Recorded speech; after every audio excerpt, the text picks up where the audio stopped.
नमस्कार दोस्तों, स्वागत है आप सभी का हमारे देहाती सॉल्यूशन यूट्यूब चैनल पर। और दोस्तों आज की इस वीडियो में हम जानने वाले हैं कि यूपी होमगार्ड भर्ती में कौन फॉर्म डाल सकता है और आपकी क्या एलिजिबिलिटी है और ऑनलाइन आवेदन कहां से करना है। अपने मोबाइल फ़ोन से आप कर सकते हैं या फिर नहीं, या फिर ऑनलाइन शॉप पे आपको कैसे आवेदन कराना है, कितनी आपकी फीस है, सारी कुछ जानकारी सिर्फ इस एक वीडियो में। ठीक है, तो वीडियो के एंड तक बने रहिएगा, ज़्यादा समय नहीं लूँगा।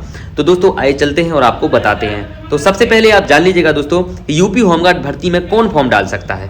तो आप भारतीय नागरिक हों, ठीक है, पहली बात आप भारत के नागरिक हों और उत्तर प्रदेश के निवासी हों, ठीक है, और आपके ऊपर कोई भी गंभीर आपराधिक मामला ना हो, ठीक है, आप बिल्कुल साफ शुद्ध व्यक्ति हों, ठीक है।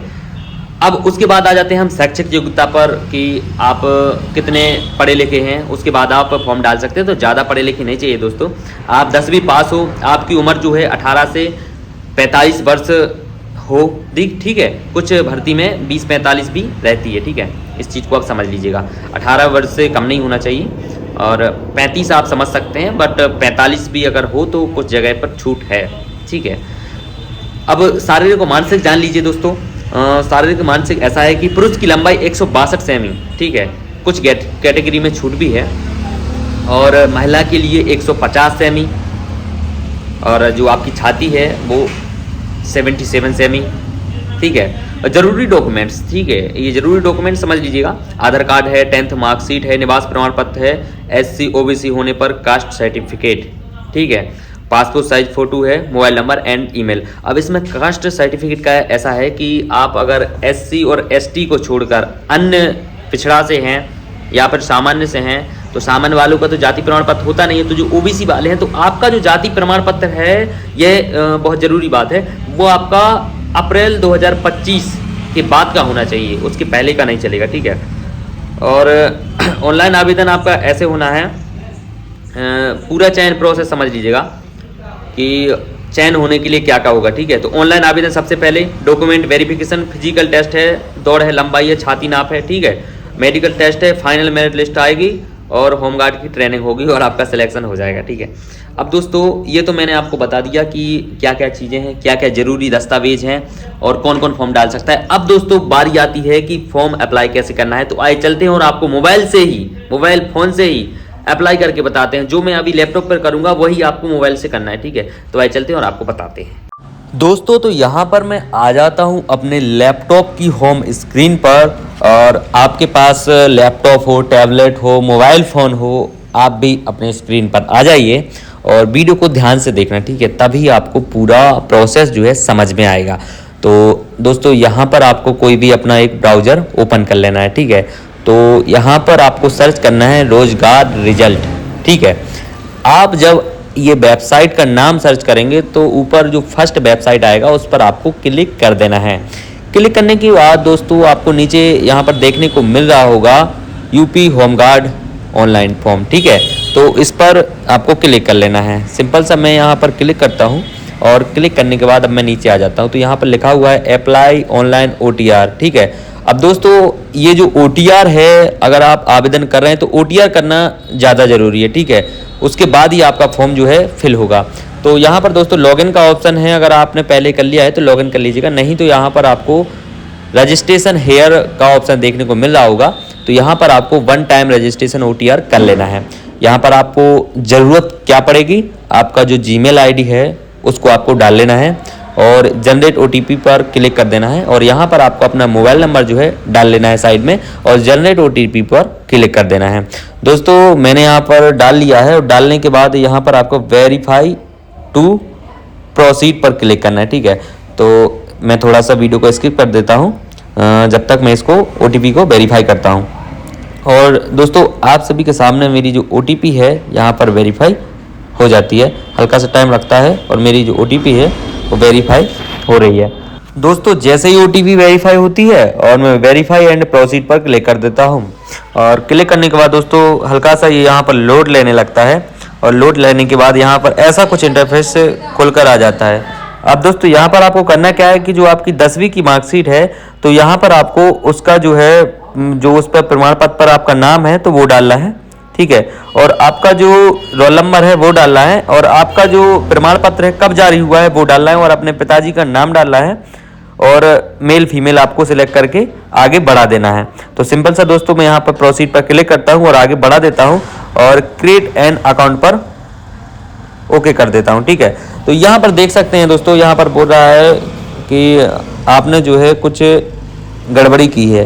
गड़बड़ी मतलब मैंने इसको टिक नहीं किया था, जिस वजह से ये इंटरफेस यहाँ पर आ रहा था। अब दोस्तों मैंने टिक कर दिया। टिक के बाद दोस्तों यहाँ पर क्रिएट एन अकाउंट पर क्लिक करता हूँ और ये देखिए मेरा जो अकाउंट है सफलतापूर्वक बन गया है। ठीक है, अब अकाउंट बन गया है। अब आपको करना क्या है, लॉग इन एन आधार पर क्लिक करना है या फिर लॉग इन एन अकाउंट पर क्लिक करना है। तो मैं लॉग इन एन अकाउंट पर क्लिक करता हूं और यहाँ पर जो हमने मोबाइल नंबर डाला था उस मोबाइल नंबर को आपको डाल लेना है और यहाँ पर आपको पासवर्ड को डाल लेना है। ठीक है, उसके बाद यहाँ पर आपको दो ऑप्शन मिलेंगे, जीमेल आईडी का और मोबाइल नंबर का। ठीक है, किसी एक पर आपको ओटीपी भेज देना है। तो मैं यहाँ पर आप सभी के सामने मोबाइल नंबर पर ओटीपी भेज देता हूँ। दोस्तों आप लोगों को प्रोसेस बहुत ही ध्यान से देखना है। ठीक है, जिससे आप में कोई भी गलती नहीं हो जाए, आपकी वजह से आपका फॉर्म जो है रिजेक्ट ना हो जाए। तो सारी कुछ जानकारी मैं इस वीडियो में दे रहा हूँ, तो आपको ध्यानपूर्वक इस वीडियो को देखना है। ठीक है, तो अब मेरा जो ओटीपी है वो चला गया है। अब मैं इसको वेरीफाई करता हूँ। थोड़े समय के बाद दोस्तों यहाँ पर मैं अपना ओटीपी जो है वेरीफाई कर लेता हूँ। अब देखिए यहाँ पर दोस्तों बहुत सारे फॉर्म खुलकर आ जाते हैं। तो यहाँ पर ये लिखा हुआ है ऑनलाइन एप्लीकेशन। ठीक है, ये यहाँ पर साइड में आप देखेंगे ऑनलाइन एप्लीकेशन लिखा हुआ है, एप्लीकेशन हिस्ट्री भी है। तो ऑनलाइन एप्लीकेशन पर मैं क्लिक करता हूँ और यहाँ पर देखिए ये लिख के आ गया है होमगार्ड भर्ती वाला। ठीक है, तो इसको हमको टिक कर देना है और आगे बढ़ा देना है।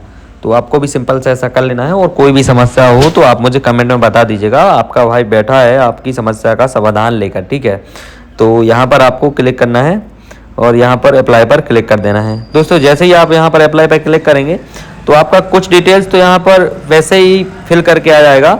अब जो आपका बाकी का डिटेल्स है वो आपको यहाँ पर डालना है। ठीक है, तो यहाँ पर आप डाल लीजिएगा। मैं यहाँ पर डाल रहा हूँ अपना डिटेल्स।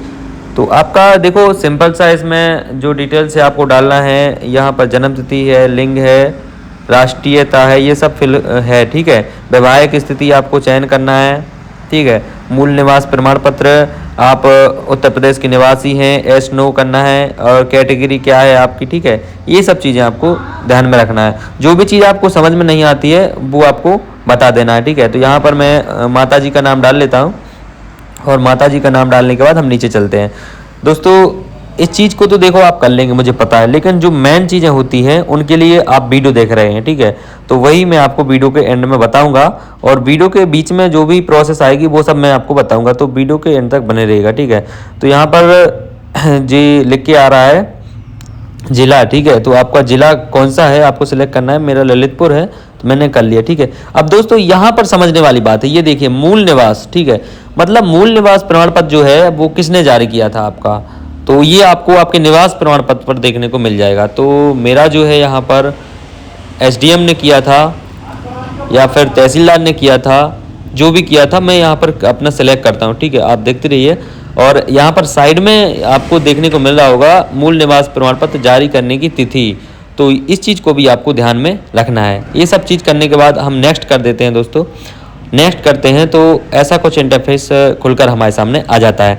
अब दोस्तों यहाँ पर लिखा हुआ है इन सब चीज़ को आपको नो कर देना है। अगर आपके पास भूतपूर्व सैनिक हैं या फिर कोई सर्टिफिकेट है तो आपको एस करना है, नहीं तो आपको नो कर लेना है। ठीक है, और कोई भी चीज़ अगर समझ नहीं आती है तो आपको मुझे बताना है, तो मैं आपका प्रयास करूंगा कि आपका पूरा मदद हो। ठीक है, उसके बाद दोस्तों मेन चीज़ इसको ध्यान में रखना है। ठीक है, यहाँ पर आपको अपना बोर्ड सेलेक्ट करना है। उत्तर प्रदेश मेरा यूपी बोर्ड है तो यहाँ पर मैं यूपी बोर्ड को सिलेक्ट करता हूँ। और दोस्तों यहाँ पर आपका डेट डालना है जब आपका जो मार्कशीट है वो जारी हुआ था। ठीक है, तो वो डेट डालना है, रोल नंबर डालना है और सर्टिफिकेट नंबर डालना है। ठीक है, उसके बाद क्या है कि इसको आपको ऐड कर देना है।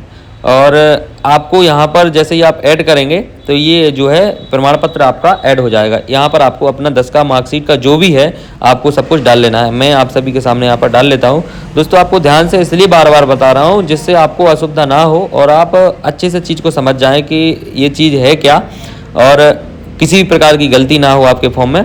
तो यहाँ पर मैं सिलेक्ट कर लेता हूँ दोस्तों। आपका जो भी है आपको यहाँ पर वैसे नहीं डालना है, आपको सिलेक्ट करके डालना है, ठीक है। जैसे कि मैं यहाँ पर सिलेक्ट करके डाल रहा हूँ। और दोस्तों हमारा जो फॉर्म है वो 80% यहाँ पर फिल भी हो गया है। इसमें ज़्यादा कुछ लंबा प्रोसेस नहीं था, छोटा सा ही प्रोसेस है। बस हमें क्या है कि कन्फ्यूजन होता है फॉर्म डालने का, तो इसके लिए हम वीडियो देखते हैं, जैसे कि आप हमारा वीडियो देख रहे हैं, ठीक है।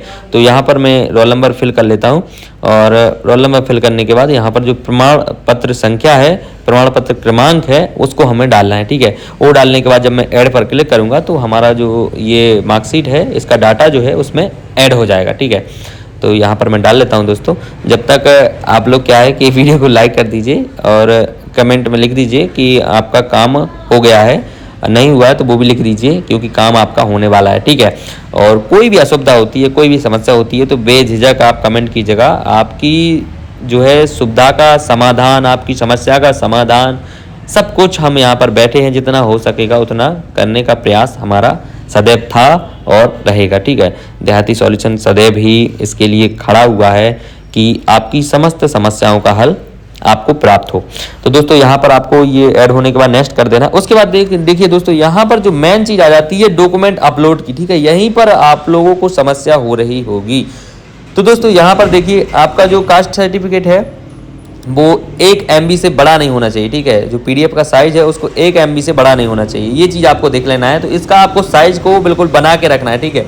और एक और चीज़ समझ लीजिएगा, इसका जो है आपका जो PDF का नाम होगा उसको भी डैश वगैरह नहीं होना चाहिए नाम में। उसका नाम सिंपल सा होना चाहिए कि caste certificate, Ajay caste certificate, Jagbhan caste certificate, ऐसा नाम होना चाहिए, ठीक है। अगर उसमें डैश वगैरह होगा, स्पेशल कैरेक्टर होंगे तो वो नहीं लेगा।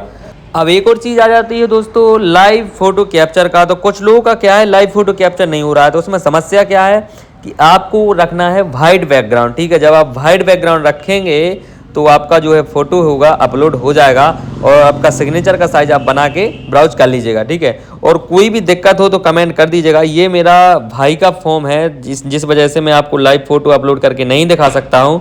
तो दोस्तों आप कर लीजिएगा। Thanks for watching my video and subscribe now आपका अपना यूट्यूब चैनल देहाती सॉल्यूशन। आपके सारे स्टेप मैंने बता दिए हैं, फुल प्रोसेस बता दिया है। बस लाइव फोटो कैप्चर होना है, सिग्नेचर, उसके बाद नेक्स्ट करेंगे तो पेमेंट का ऑप्शन आएगा। पेमेंट जैसा ही होगा आपका फॉर्म डन हो जाएगा। Thank you so much guys, subscribe now.